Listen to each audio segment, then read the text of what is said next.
simplemente recordaros que tenemos una tienda abierta, buena, bonita y barata para que compréis sus camisetas, libros, tazas y algún souvenir merchandising más.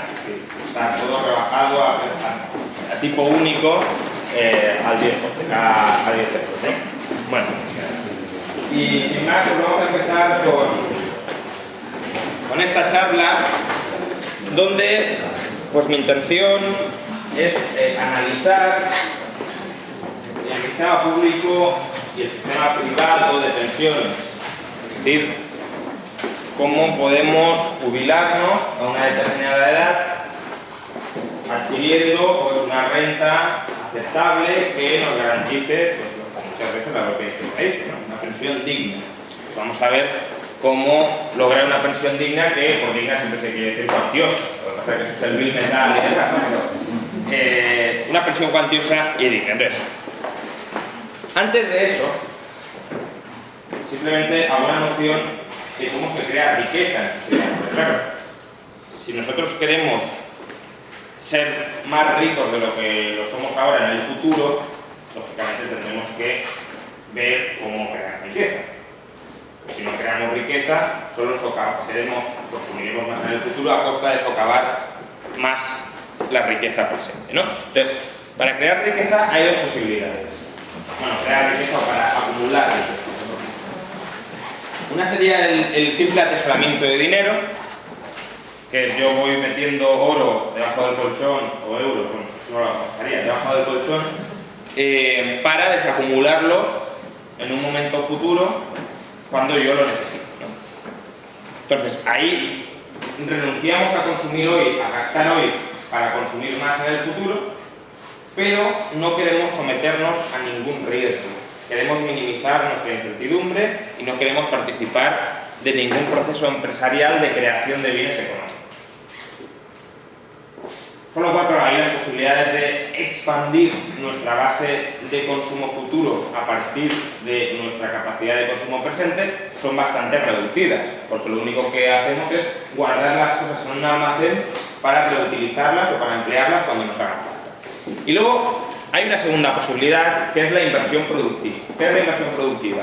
Es crear modelos de negocio o participar en modelos de negocio o contribuir a crear modelos de negocio que sirvan para generar en el futuro bienes económicos que satisfagan a los consumidores, que generen valor para los consumidores. Entonces, renunciamos hoy a consumir para consumir más mañana, en el caso del atesoramiento, pero nos sometemos a incertidumbre. ¿Por qué a incertidumbre? Porque el modelo de negocio en el que participamos no da ni mucho menos un rendimiento asegurado. El rendimiento depende de que ese modelo de negocio triunfe y proporcione bienes que satisfagan a los consumidores, lo cual es algo relativamente incierto, difícil de alcanzar, etc. Es la típica pregunta que se debe hacer a la gente cuando piensa que el capitalista prácticamente pues, le llega el dinero porque sí. Si cada uno de vosotros, a cada uno de vosotros os diera 1 millón de euros y se os pidiera cómo rentabilizar ese 1 millón de euros, ¿sabríais cómo hacerlo? Gastarlo todos sabríais. Eso está claro, ¿no? Me compro un Ferrari, no. Digo, invertirlo y sacarle rendimientos, incluso ser capaces de vivir de esos rendimientos. Porque, a ver, si con 1 millón de euros, al 5 o al 6%, con una renta anual de 50.000, 60.000, es decir, con 1 millón de euros podríais plantearos ya retiraros y dejar de trabajar de por vida. ¿Seríais capaces de lograr con 1 millón de euros sostenidamente una renta tampoco extraordinariamente alta, del 5 o del 6% anual? Pues es complicado. Entonces, la creación de riqueza está sometida a mucha incertidumbre, hay muchos cambios en los gustos de los consumidores, en las técnicas productivas, aparecen nuevos planes de negocio que desbancan a los existentes mejorando algunos de los elementos, etc. Entonces, se renuncia a consumir hoy y se renuncia a tener asegurados los bienes de consumo en el futuro, ¿a cambio de qué? No a cambio de tener los mismos bienes de consumo que si los guardáramos en el almacén, sino de incrementar nuestra participación en los bienes de consumo que se produzcan en el futuro. ¿Bien? De ahí, de hecho, viene la justicia de las rentas que obtienen los rentistas. Los rentistas contribuyen a crear bienes futuros, postergan su consumo, dan tiempo a que maduren las inversiones y se someten a riesgos de acometer proyectos de inversión que pueden fracasar y donde pueden perder todo aquel capital que han ido acumulando. Y por eso su rentabilidad está más que justificada siempre que no derive de factores. Entonces, esto sería un poco pues la parte de cómo crear riqueza, ¿no? Cómo se crea riqueza o cómo cada persona puede acumular o atesorar o alcanzar un cierto nivel de riqueza en el futuro, o atesoramiento burdo o participación en el proceso social de creación de riqueza y en la división del trabajo. División del trabajo proporcionando capital. Luego, a nosotros nos interesa crear riqueza, participar de ese proceso de creación de riqueza, nos interesa acumular riqueza. Sí, nos interesa por una cosa que se conoce como la hipótesis del ciclo vital, que la desarrolla Franco Modigliani. Y la hipótesis del ciclo vital básicamente es algo muy sencillo, que aunque la desarrolla un Nobel como Modigliani, no se puede decir, y es cada uno de nosotros vamos a estar, o tenemos un periodo de nuestra vida durante el cual podemos producir con nuestro trabajo renta. Es interesante que no consumamos toda esa renta, sino que consumamos solo una parte y que la diferencia la ahorremos. ¿Para qué? Para ir acumulando riqueza. ¿Con qué propósito?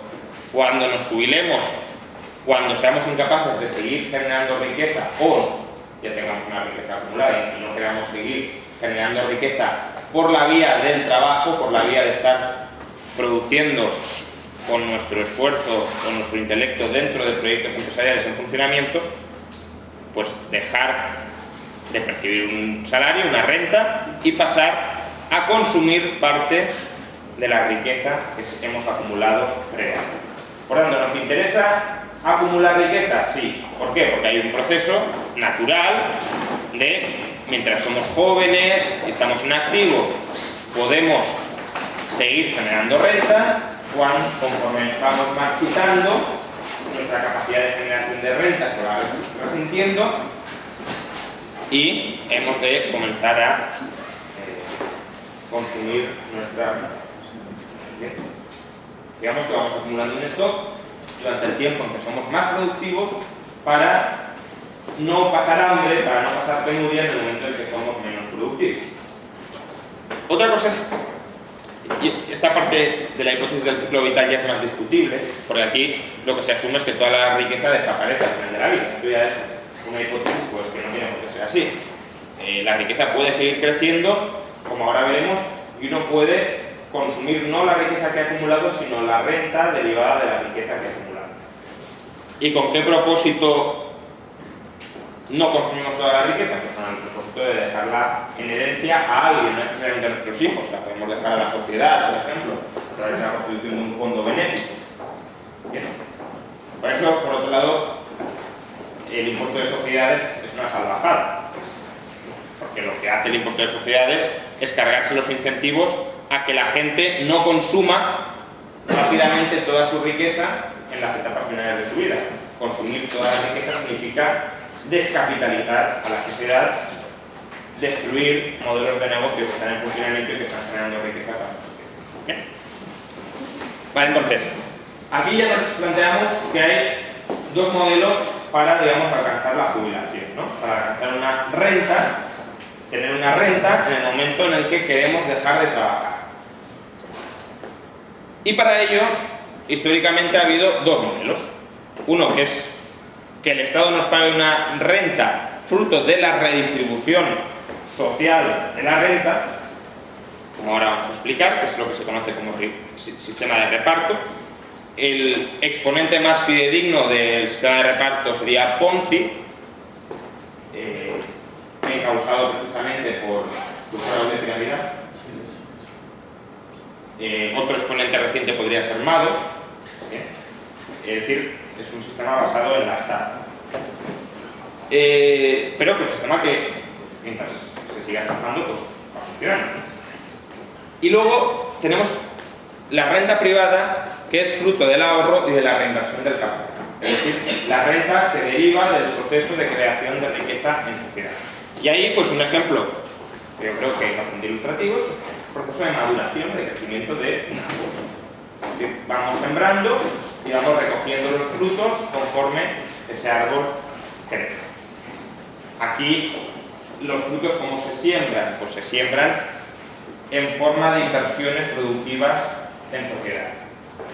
Por ejemplo, pues inversión en proyectos de capital incipientes, inversión en proyectos empresariales ya consolidados pero que siguen necesitando capital, inversión en permitir que una persona que ha invertido previamente, que ha inmovilizado sus ahorros previamente en una inversión, pues salga de esa inversión y pueda empezar a consumir, yo subrogándome en su posición, que sería lo que sucede cuando compramos acciones en el mercado secundario, etc. Vale, entonces, vamos a pasar a analizar los dos modelos. La renta estatal es una redistribución intertemporal de la renta.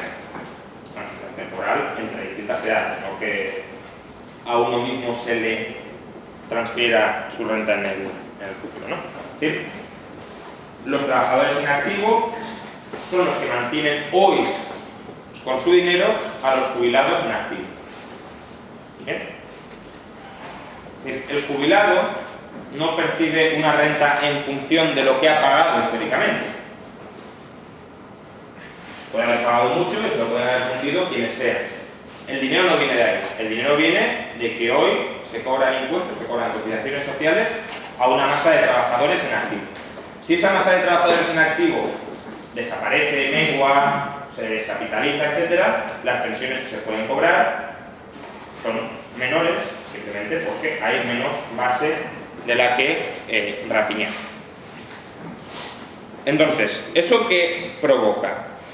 Provoca que parte de las rentas de las clases productivas, los trabajadores, pero también, bueno, en España son trabajadores, pero podría ser tributación en general, podría ser también de los capitalistas, etcétera, se traspase a las personas de mayor edad a cambio de un crédito contra las generaciones futuras. Un crédito que luego el Estado modifica como quiere. Es decir, yo acepto que el Estado me quite todos los meses un 30% de mi sueldo y que ese 30% se lo dé a los jubilados a cambio de que el Estado me conceda el derecho de, en el futuro, atracar a los trabajadores en activo en ese momento.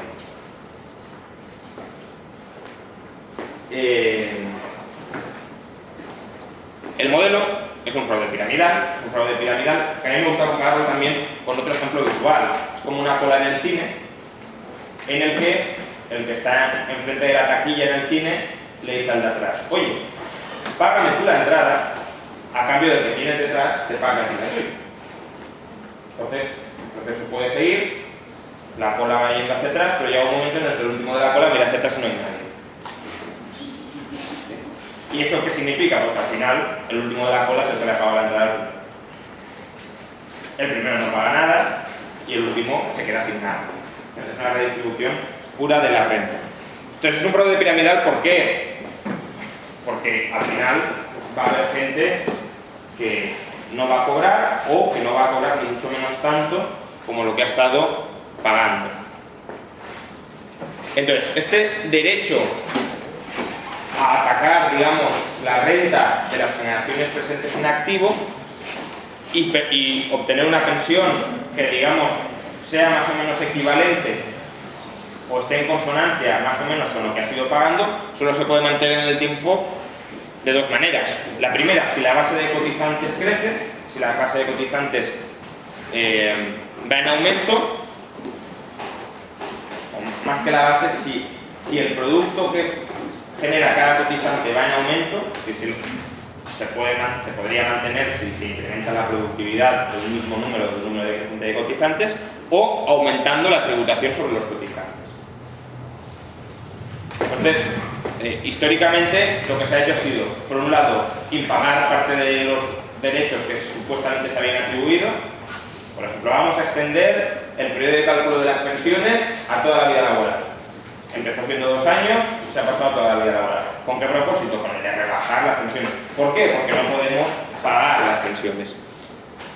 O aumentar la tributación. ha aumentado. ¿Cómo? Pues alargando la edad de jubilación. Ahora todos tenemos que trabajar 2 años más y pagar 2 años más para recibir 2 años menos de pensión.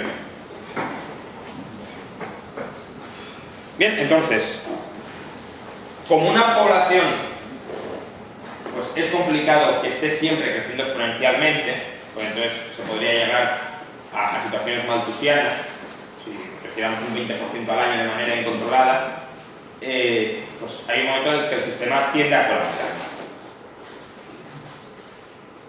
Y luego tenemos una segunda derivada, que ya es, no somos conscientes de las perversidades que genera, que luego expondremos con más detalle, las perversidades que genera el sistema público de pensiones, de la insostenibilidad propia del sistema público de pensiones, extendamos ya las pensiones a todo el mundo desde el momento en el que nace, que es la propuesta de la renta vital básica para todos los ciudadanos. Es decir, que cada ciudadano, por el hecho de existir, perciba una renta del Estado.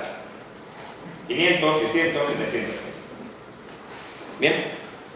Entonces, esta luego es la cristalización más clara de las pensiones, del sistema de reparto de pensiones, pero extendido a toda la población.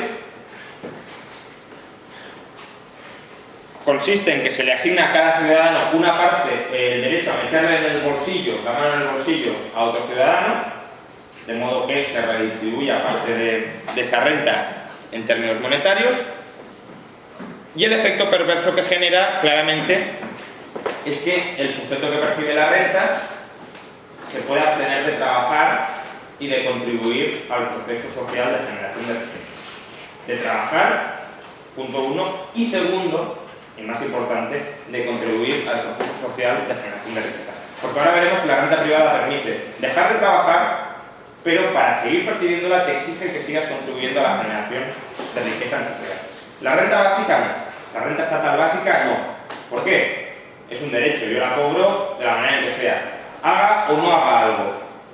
Trabaje o no trabaje. Ahorre e invierta o no ahorre e invierta. ¿Bien? Entonces, obviamente una renta básica pues genera problemas, primero, de incentivos. ¿Por qué?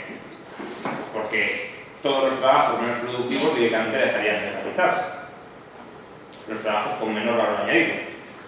Imaginad un camarero cuya productividad es de 700 euros. Pues si a un señor se le pagan 700 euros, obviamente no se va a poner a trabajar de camarero. Lo cual, ¿qué provocaría? Pues que los salarios de camareros tuvieran que aumentar muy notablemente, los negocios de bares, muchos de ellos dejarían de ser rentables, etc. Habría una contracción de ciertas ramas de la actividad que hoy son valiosas, pero son valiosas en términos marginales, pues no demasiado, ¿no? Serían las primeras que desaparecerían o se contraerían bastante. Y luego la segunda es, obviamente, que se descapitaliza la sociedad. Se descapitaliza por motivos en los que ahora entramos. Los defensores de la renta vital básica, en parte, dicen, no, es verdad que ciertos bienes se dejarían de producir, los con menos valor añadido, pero a cambio se producirían otros, como la ayuda social, como contribuir a mejorar la vida del prójimo, produciríamos productos que ahora no tienen mercado, porque ya no nos tendríamos que someter a la dictadura de la rentabilidad, etc. Bueno, todo eso significa que se podrían hacer cosas que nadie valora o que nadie valora lo suficiente y que es más costoso realizarlas que no las. Ponerse a producir algo que no tiene mercado significa emplear los recursos de una manera ineficiente. Es decir, coger los recursos de una parte en la que los consumidores los valoran más y destinarlos a otra parte donde los consumidores lo valoran. Por tanto, más que un argumento a favor de la renta básica, es un argumento en contra. El argumento es, no, dennos dinero que nosotros nos podremos a dilapidar recursos. Y luego tenemos la renta privada. Entonces, en la renta privada lo que sucede es que el ahorro personal se canaliza directa o indirectamente a la elaboración de bienes económicos para el mercado. ¿Bien? Es decir, el sujeto contribuye decisivamente a que se incremente la riqueza en sociedad, a que se incremente la provisión de bienes que valoran todos los agentes económicos. ¿Se canaliza directa o indirectamente? Directamente, pues puede comprar acciones, es decir, contribuir a un proyecto empresarial, puede comprar bonos, prestarle el capital a una empresa para que apoye proyectos, puede incluso, y eso ya sería más indirecto, comprarse una vivienda, bien, es decir, ahorrarse en el futuro el pago de alquileres para que esos recursos se liberen y se puedan dedicar a otras finalidades, etc. Bien, es decir, al final lo que tienes es que la renta privada te permite una coordinación social entre los distintos agentes para producir bienes y servicios. Entonces, como compensación o como recompensa por contribuir a ese proceso social de generación de riqueza, te quedas con parte de los beneficios de ese proceso social de generación de riqueza. Es decir, te conviertes puramente en un rentista, en esa figura que Keynes, a la que Keynes quería aplicarle la eutanasia.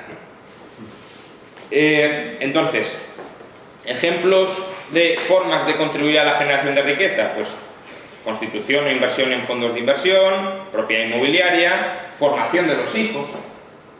Eso es más indirecto, ¿no? Pero si tú le pagas la educación a tus hijos luego adquieren un alto salario, etcétera, luego son ellos los que en parte te pueden costear tus gastos en el futuro.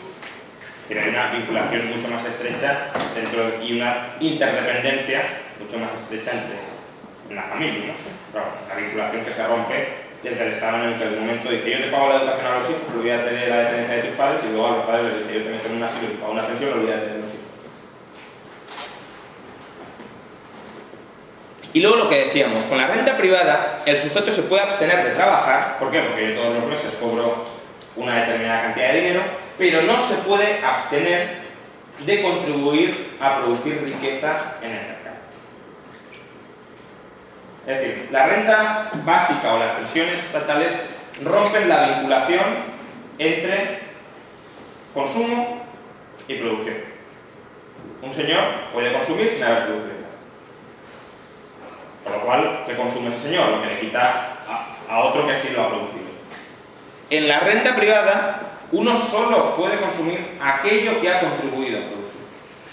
Lo haya contribuido vía trabajo o vía ahorro y, por tanto, empuje de planes empresariales que generan esos bienes y servicios.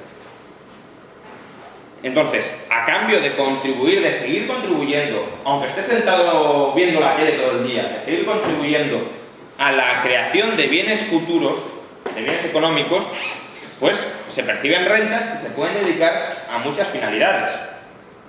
La más evidente quizás sea la de las pensiones, pero también tenemos invalidez, viudedad. ¿Cuántos capitalistas morían y les dejaban la herencia? Herencia que no tenía por qué ser patrimonio inmobiliario, podían ser bonos del Estado incluso, a las llamadas viudas y huérfanos. Claro, todo esto desapareció con la inflación.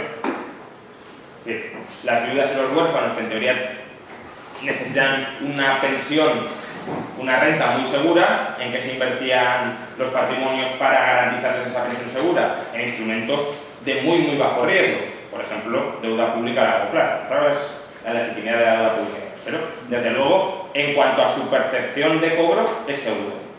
¿Qué pasa? Que cuando tienes una inflación del 5, del 6 o del 7% anual, la deuda pública a 30 años, pues, en 10 años pierde prácticamente todo su valor. Es decir, es una manera de expropiar justamente a los rentistas más necesitados de esa sociedad.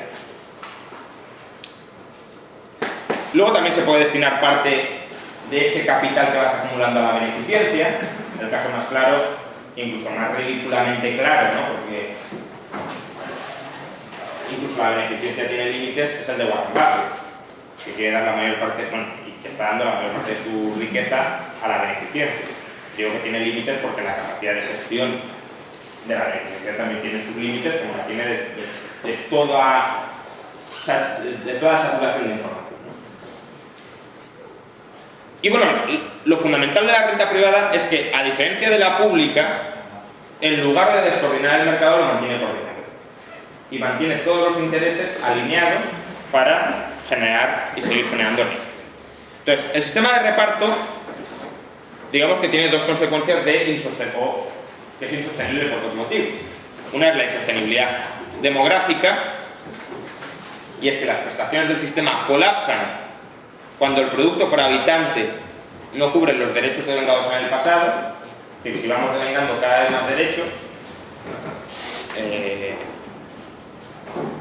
y no conseguimos generar suficiente riqueza como para cubrir esos derechos, tiene que haber una revisión.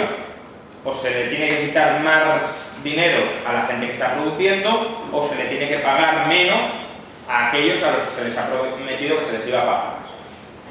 Bien, por tanto, hay un colapso del sistema. Un colapso en España ha colapsado varias veces. Es decir, cuando se dice que el sistema público de pensiones puede quebrar, no significa que deje de pagar absolutamente. ¿Por qué? Porque siempre se va a recaudar algo y siempre se va a poder repartir algo entre los pensionistas. La cuestión es, si a mí me habían prometido una serie de condiciones que se están sistemáticamente incumpliendo, cada 7 u 8 años hay una revisión en profundidad para rebajar esas prestaciones, eso es un colapso, una suspensión de pagos parcial del sistema. Entonces, esto es especialmente grave cuando hay un intenso envejecimiento poblacional. ¿Por qué? Porque a menos que el producto por habitante crezca mucho, el producto por habitante de la población activa crezca mucho, es evidente que vas a tener que pagar muchísimas pensiones y que no tienes base suficiente para pagarlas. Y luego hay una insostenibilidad económica, que en parte ya le he apuntado, y es que el funcionamiento del capitalismo se basa en el ahorro y en la inversión, y con las pensiones estatales lo que se hace es, si volvemos a la primera transparencia que hemos visto, parte de esta renta que se debería estar ahorrando para acumular riqueza, y recordad que riqueza es creación de empresas, creación de bienes futuros, cada vez más valiosos, etc. Parte de esa renta que se debería estar acumulando en forma de riqueza, se les está sacando a quienes tienen incentivos naturales a acumularla, es decir, los trabajadores jóvenes que quieren prepararse para la jubilación, y se les está dando a los pensionistas, cuyo incentivo más claro es a consumir y no a ahorrar esa renta. Pueden ahorrar en parte, una parte, desde luego, pero desde luego la mayoría de ellos, la mayor parte de ellos la van a consumir. Por tanto, estamos descapitalizando a la sociedad, porque le estamos quitando la parte del ahorro de quienes sí lo generan y sí tienen incentivos a generarlo, y se lo estamos dando a la parte de la sociedad cuyo incentivo mayor es a consumir ese ahorro y no a mantenerlo invertido en forma de proyectos productivos. ¿Bien?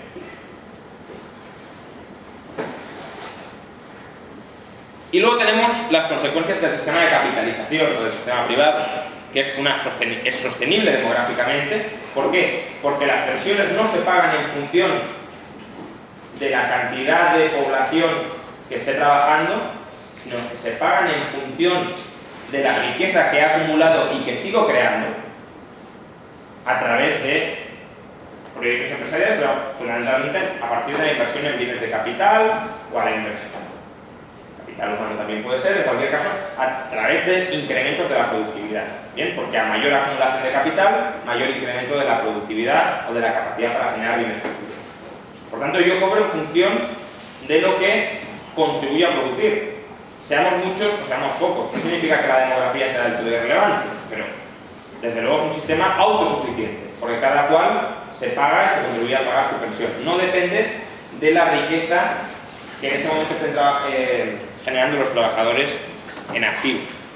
En el escenario límite, si lo queréis, si la inversión, si el capital se inmovilizara en proyectos lo suficientemente avanzados desde un punto de vista tecnológico, podríamos tener una sociedad de rentistas que vivieran de robots o de inversiones robotizadas que generaran bienes y servicios, aun cuando ningún otro individuo en sociedad estuviera trabajando.